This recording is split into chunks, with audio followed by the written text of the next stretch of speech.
So in the federal market, we say don't lead with your tags. It's a big tagline that we say out there. Those of us who coach small businesses in the federal space, don't lead with your tags. But actually, tags are really helpful, right? And 8A set-asides, that's what we're talking about today, or direct awards, HUBZone, woman-owned, service-disabled, veteran-owned, it doesn't matter. Tags are a normal part of life out there. But we say don't lead with your tags. And today I'm going to talk about, well, maybe you should. And I'll give a different play on that, because absolutely the answer is to lead with your competencies. But I want to talk about even just when you think about larges, right? Agencies buy from large businesses because of their tag often. Their tag is, we're large. And what I say is, if their tag is large, that's actually an impediment to success, because they're not as flexible. They can't change on a dime with the government's changing needs. But we small businesses, we're innovative and we can change on a dime. We don't have to go through marketing, legal, and public affairs and 5 layers of leadership to get a decision done. Small businesses can make a decision in a single phone call. And so that's something you do. But the government looks to a large, their tag is large, and sometimes buys from them. So what I want you to do is, when you think about the end of the year, you definitely want to make sure you're getting these tags front and center. I know that there's people who are going to sit there and jump ahead to thinking about this, but stick with me on the training and you'll agree with me when you get to the end, right? You want to make sure your tags are front and center, because at the end of the year, the government starts buying based on some of those decisions and their need.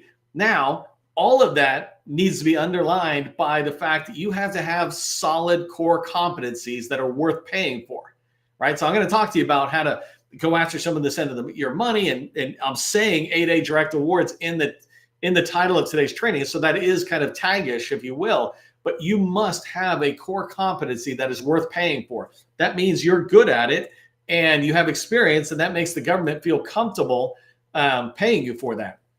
So let's talk about winning direct awards for 8A government contractors in the federal market. And here's some steps you can take. And I'm going to cover down on 3 main steps. The last one is going to be show and tell as well. But the first thing is, you need to make sure as you head into the end of the year that you are findable and attractive. And I'll tell you what that is all about. The second thing is, I want you to take a look at your capability statement and create a specific capability statement for the fourth quarter, that end of the year spending. It's not going to be a big lift, but it's a way to look at it at the end of the year and go, are we showcasing exactly what we need to in the way that we need to do that?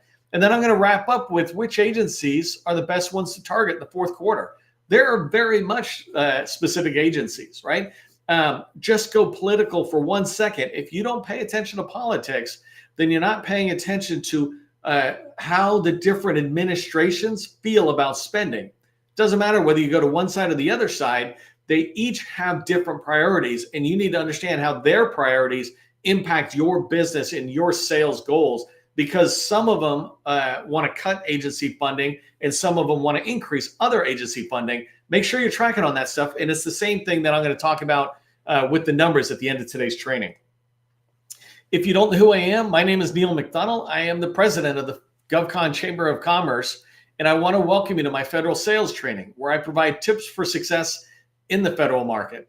I spent 20 years as a small business owner in the federal market after I got out of the Army. And since 2018, I've been teaching people like you that government contracting is not a secret. It's just a process. When you follow a process A to Z, you're going to have repeatable, predictable results. That's what I want for you. That's why I do these trainings. That's why I bring you these daily chances to network with others so that you can meet other people looking to grow within the federal market. So make sure you're networking in the chat, meeting new people, connecting after the fact.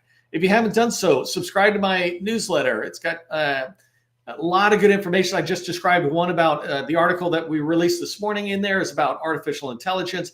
It has previous training that I did on how to introduce AI to your current customers or part of your offering, as well as it's got this great article that I read from somebody, and you can check it out, with a lot of good tips on vertical AI. It's a really interesting thing.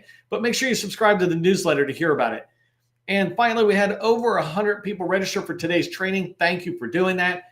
When you do that, it's a simple thank you to us, but also LinkedIn then says, hey, this must be worthwhile. And they push it out to more people, which enable us to grow our community. This is your community, your network. And so when you invite people in, you're growing our community by 2 people. If 100 people who are in today's training invite 2 people, then we have, that's 200 more people or whatever it is, right? Whatever the math is. That's a good day, right? That's us growing our network. So thank you for registering for the training. Okay, let's talk about being findable and attractive. This is very important for anybody who wants to sell something. If you want to sell something, you must be findable, meaning your customers must be able to find you. And attractive means you're matching the search intent. So I'll come back to that in a second. So when you think about findable, if somebody is going into Google and they're searching for a plumber and you're a plumbing company, then you need to be coming up in those results. If you don't come up in those results, then you're not findable. That's a really important thing. It's the same thing that if you're looking for a job, right? And somebody is looking to hire somebody just like you, but you're not coming together. Well, to me, that means you're not findable. You don't put it on the buyer, you put it on the seller. So whether you're looking for a job or you're trying to sell your products and services, you need to be findable when the buyer is looking. The other thing to keep in mind is that sales is inbound and outbound activities. Outbound activities is when I knock on somebody's door and I try to get a meeting. I can only do that for far less than 1% of all the federal buyers. There's over 1 million federal buyers out there, right? If you don't know this, there's over 180,000 acquisition people, like contracting officer type people in the DoD alone. And then you have all these other buyers that are not in that job category, but they are like the director of IT or the director of HR, et cetera. So there's over 1 million in the federal government. You're not even going to barely scratch you're not going to barely scratch something surface. That's what you're not going to scratch. You're not going to barely scratch the surface of those buyers by doing outbound activity, by calling people. So you need to make sure when they do market research and they're looking for you, you're findable. The second thing is when they find you, you need to be attractive. And what this means is that when they search for a plumber, you don't say we do plumbing and painting and electricity and road paving outside and we'll do valet parking and security, because that's not attractive. I was looking for a plumber, not a jack of all trades, because the problem with a jack of all trades is you're a master of none. I'm looking for a plumber who can make sure not only the leak I have is fixed, but I never have another leak again, right? And so attractive means you're matching their search intent. I have a leaky faucet. Right? I'm searching for somebody who can help me with a leaky faucet. Well, when I look at your marketing material, and I have whole separate trainings on the 6 marketing assets you should have, when I look at that, it should scream that you have a lot of experience dealing with, plumbing and pipes and all that kind of stuff. So that's findable and attractive. You need to make sure as you head into the 4th quarter that your company can be found by all these buyers that might be looking for somebody like you. The second bullet I have here is where should you be found?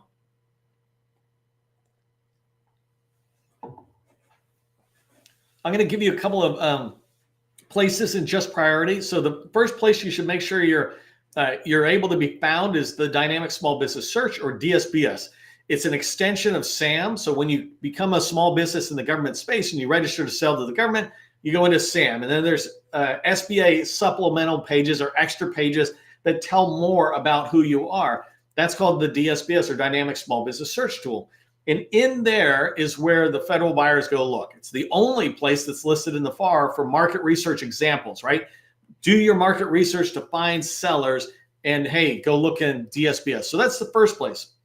I do a massive amount of training about that. I also have a 5-hour course for free on YouTube that you can go watch that literally walks through how to fix your profile to make it perfect. So that's the first place you want to be found. The second place, that's called the supplier portal. It's the first and biggest supplier portal in the federal government, right? It's 352,000 small businesses. And then when you go to the next level, many agencies like HHS and Army Contracting Command, NASA, they all have their own supplier portals. So I did a whole training on how you can go register in the NASA supplier portal. Or yesterday, I think it was yesterday, I talked about the Acquisition Research Center. And the 24th of June. And so this is where the IC, or the intelligence community, looks for sellers like you. So you register in these portals. So there's many of these portals, and there's like 100 large prime contractors who also have supplier portals. That's where you want to be found, in the supplier portals, because that's where they go look for you, right? when they do market research, they might do a source of sought, et cetera, but they're not looking for you. They're doing a call for everybody. The last thing I will say about where you should be found, in addition to these two main places, forget about Google, right? And your website. That's not really used much. But when you're found here, then make sure you talk to the very buyer you want to sell to and say, hey, when you do market research, where do you look? The last thing I put here is just an introduction quickly on how buyers choose sellers. So when I talk about being findable and attractive, I'm describing market research. The government is trying to engage with industry to have a conversation, or the government is trying to see if there are enough sellers for what they're trying to buy, or there are enough women-owned small businesses selling what they want to buy, right? So they're doing market research, trying to understand the market as it relates to their requirements. And the way they choose sellers is pretty fundamental when they down select. And you can think of this the same as when a company is trying to hire for a particular job and they call for resumes, then they got all these resumes. And maybe one of their requirements is, do you have a college degree, right? And so if there's no degree, they put it in the no pile. If there's a degree, they put it in the yes. So the first thing they're doing is just down selecting to this pile of yeses. Then they put the pile in front of them again and they ask the next question. It's like, do you have experience with Java or something? Boom, boom, boom, boom, boom. Well, for federal buyers, the way they look at sellers is something similar. I talked about where should you be found. If you can't be found within the supplier portals I mentioned, you basically are down selecting yourself, taking yourself out of the running by being invisible. The second thing is when they look at your narrative and what you write about your company, this is the attractive part. They go, nah, it doesn't match the search intent, right? And then they start coming down to the bottom of DSBS as an example, and they will look to see if you have experience. And if you don't have experience, you go into the no pile. Usually, they'll only go back to the ones with no experience if they can't find a bunch that have experience. This is why if you have no federal experience, don't go knocking on an agency door. Go knocking on a small business door, doing $5-10 million and less, and try to get subcontracts until you get experience. And that experience can be listed in DSBS. So when a buyer is down selecting you, they're able to see, oh, you got experience, right? And there's a lot of other ways they make the decisions. But that's the biggest one. Are you visible? Are you attractive? Are you experienced? When you follow that, you'll understand how buyers are choosing. The buyers are not looking and the buyers are not buying from the best. Federal buyers do not buy from the best. They buy from the best of who shows up. And these things, if you pay attention to it, will make sure that you show up and you're in the running. Okay, so that's being findable and attractive. Next thing I want you to do is you think about the fourth quarter, and this is kind of a refresher for all of us, just a reminder. Sometimes we're using this really old capability statement. Make sure you have an updated capability statement going into the fourth quarter. Does it communicate clearly what you sell? So the first thing I want you to pay attention to is make sure your capability statement is in a Z format that allows a buyer to quickly, in 6 seconds, review your capability statement and know exactly what you do and whether the answer is yes or no, right? I put here niche down for a quick yes or no, but pretty much everything you do is designed to get a quick yes or no. A capability statement is not designed, its purpose is not to inform, right? A capability statement's purpose is to get you a meeting. And so I need to look at that and really quickly in 6 seconds, scan it and go, nah, it's not me. Or yeah, let's have a meeting, right? And no's are totally okay. You need a lot more no's than yeses in order to get yeses that lead to contracts. And so you need to fully embrace the no, and you want to help your customer or potential contact get to the no's and yeses fast. When I describe Z format, that's just how you read. We read in America left to right, right? Left to right, left to right. We read left to right, correct? And the idea is you want your capability statement to be that exact same way. Stop making it fancy. Get rid of all these fancy pictures and everything. You want to make it so easy for them to see your company name, your cage code, and your UEI at the top, which instantly says you're registered in SAM and you're good to go. They'll come across and they'll see your tags, which we'll talk about in a second. And they'll be like, oh, you're an 8A or something. And then they come down, coming from the right corner, coming down. The first thing they see there in that quadrant is your core competency. Here is what we sell. 14-point font, big. Make it easy for them to read it. Make it easy for them to reject you or accept you, right? And then coming down that Z format to the left side of the page on the bottom quadrant, basically, you're going to have past performance. Basically, what you're saying is, here's who we are, here's what we do, and here's who's paid us. The rest of it is just fluff, and you can look at it. It's not fluff, but those two components are the most important. You take everything that's not important, like your name, your NAICS codes, your phone number, shove that all the way to the bottom. Why would I care what your email or phone number is if I don't even know if I want to talk with you? But if I look at your core competency and say, interesting, and then I see your past performance and I say, wow, if they trusted you with their money, then maybe I can trust you with 15 minutes for an intro call. I wonder what your phone number is. And there it is at the bottom, right? So you've taken me on this journey of making me want to have your phone number, and your phone number is when I need it at the bottom. I put here, by the way, there's a whole training. Maybe if you're lucky, somebody will put into the chat. I have a whole newsletter article that is about this, the capability statement. It has the previous trainings in it. So there's multiple trainings. I think the handout template that I have is in there as well. If somebody doesn't put it in the link, like Gus or Cecilia, then just go to my newsletter and find it. Don't ask me to go find it for you, because we both can search, and you go search. I create the content, you go find it. The second bullet I had here is lead with your tags. This is really important. At the end of the year, you want to absolutely lead with your tags. Don't let me or anybody else tell you don't lead with your tags. The qualifier is you don't lead with your tags out loud. If I walk in and say, hey, I'm a veteran-owned business, give me business. Well, why should I do that? Because you're a veteran? Because you're a woman or a minority, right? You're in a hub zone location. Don't lead with your tags out loud. Lead with your tags in writing. And what I mean by this is sometimes we bury the tag at the bottom of our capability statement.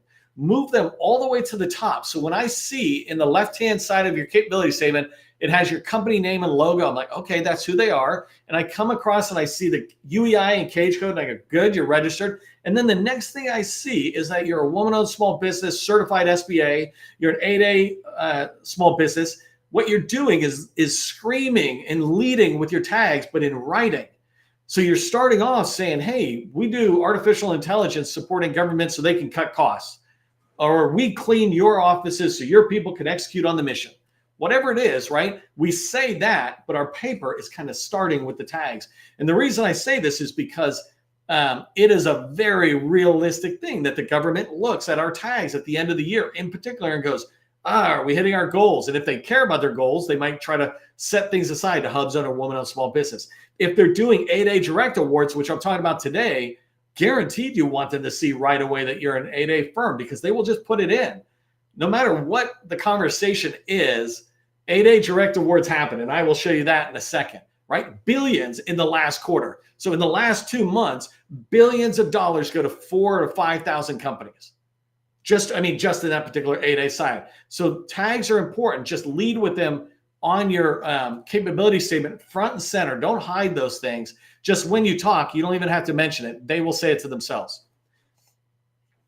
Okay, before I go showing you how who's spending and all that, let me just share some exciting news. Some of you already know about this. We got hundreds of people in our wait list, which I'm super excited about. But we're announcing GovCon in a Box. This is a web-based solution set or tool set that we're creating for small businesses out there, only for small businesses. And it's to address the top challenges that small business government contractors have. Getting in the door to meet with federal buyers, finding teammates who want to work with you, and then identifying, pursuing, and responding to opportunities you can win. That's what our tool set's going to be doing. We've got the box, we got some tools in there, and we're just going to keep releasing tools out there. But we're going to be announcing this very soon, and we'd love to have you come in and take a look at it when we launch it. Go to govconinabox.com, govconinabox.com, and join our wait list. Okay, and so let's wrap up with which agencies are best for you. I want to talk briefly, and then I want to go in and show you in USA Spending. The first thing to understand is when you think about which agencies are best for you, you really want to figure out, do they spend in the fourth quarter, right? Are they spending money in the fourth quarter of the year? And so we're going to go back and look at FY 2023, and I can show you how to figure that out. The second thing is, do they spend a lot, right? It's not enough that they do some spending at the end of the year. Almost everybody does that. But are they spending a lot? And what this means is, if they're spending a lot of money in the fourth quarter of the year, then the chances of you winning some of that increases.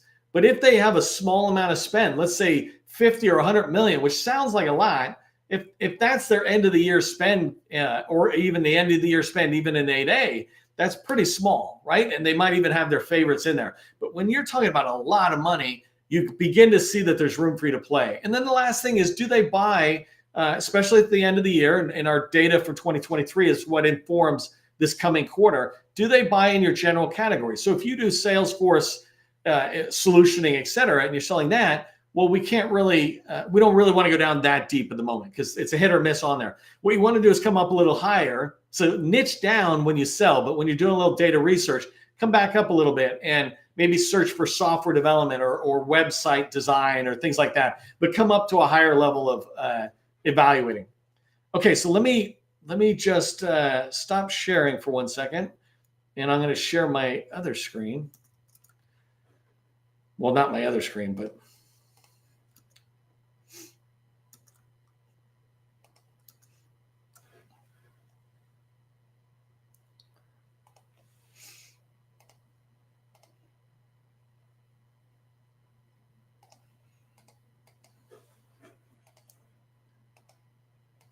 okay, so hopefully I'm sharing my USA spending. I took us into USA spending, and I just want to show you tips really quick on how do you find which agencies are spending, right? So you come to usaspending.gov, you click Start Search Award, and when I do, I'm going to go really fast on this. You can go back and watch the replay. But in here, I'm looking at FY 2023, right? And I'm going to go ahead and close that. The next thing I want to look for is contracts. I don't want to see everything. I just want to see the bottom type. And here, what I'm looking for, just to see what they're doing, just 8A sole source. And actually, I need to change the time period because I don't want the whole year. What I really want is a range from 7/1, what is it, 2023 to 9/1/2023. I think I did that right. Hey, what happened? 7/1/2023. There we go. Okay, so let me submit that search, zoom back out really quick. So right here, you can see I'm just doing a quick search. You can go back in and learn how to do more researches. USA Spending's got a lot of good training. But here I just said, show me the fourth quarter of 2023 because I want to see what's similar. Show me all contracts. That means I don't want to see grants and all this other stuff. I just want to see contracts. And then show me 8A sole source awards. So I'm going to zoom back out here for a second. And over here, I'm going to go to categories. And when I zoom in, let me come back out a little bit. If I zoom in and I come in, I'm able to look at the Army as an example in the fourth quarter. And it's funny, I feel like I'm missing something on my data search, but I can see who's spending the most in direct awards, right? So as I start coming down, I can see who's spending the most awards on sole source direct awards to 8A firms. One of the things about direct awards, et cetera, is this ability to push opportunities that direction. Let me show you what it looks like when you're not looking at a set aside. So if I just get rid of that for a second and we look at end of the year spending, I feel like I'm missing something here. All contracts. Well, so first off, you can just see, let me do the time and show you months really quick. You can see the amount of spending that's going to happen. It's funny, this data, and I apologize, this data is just showing up all poorly. USA Spending is having a challenge. But that is hilarious. I don't know what's going on with that last month. I can't rely on the data, so I got to stop sharing it for a second. And that's just a problem there. But let me come back really quick, share my other screen.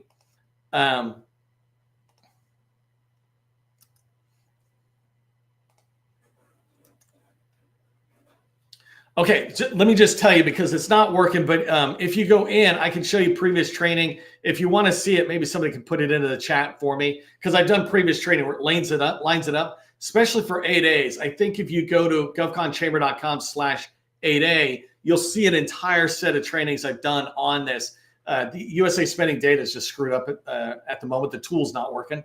But the whole idea is you want to go into USA spending, do what I did, where you're filtering it down by last quarter and then seeing which agencies are spending at the end of the year. I've done this training for you already, so I've done this research. If you go in, you will see videos and you will see data that I share that lays out the commands, like the top 20 agencies, top 30 agencies that are doing set aside to 8A, direct award to 8A, so set aside being competitive, et cetera. But you can get in there and look at that. And when you see how I do how I do the searches, then you can filter it down one more level by saying, show me software that's happening. For example, 541, 512, or 511 for NAICS codes. So you can figure that stuff out. All right, just trying to keep us on track with time. Here's the 3 things I want you to remember from today's training as you get ready for the end of the fiscal year and you're going into the 4th quarter. This is literally what I'm doing with my customers, making sure their capability statement is up to date. It's easy to be findable and attractive where it needs to be. That means being in those supplier portals, et cetera, get that done. And then choose the agency that fits best for you to achieve your goals. So an example is I would go after the Army, since I know the Army has the largest spend with 8As. What I won't go after, though, is a tiny one, let's say Department of Education. But if you're not able to go after DoD, you can go after the civilian side. So just remember those and prepare for the end of the fiscal year there. Wish you luck on that. And remember, government contracting, it is not a secret. It's just a process. I will see you in the next training.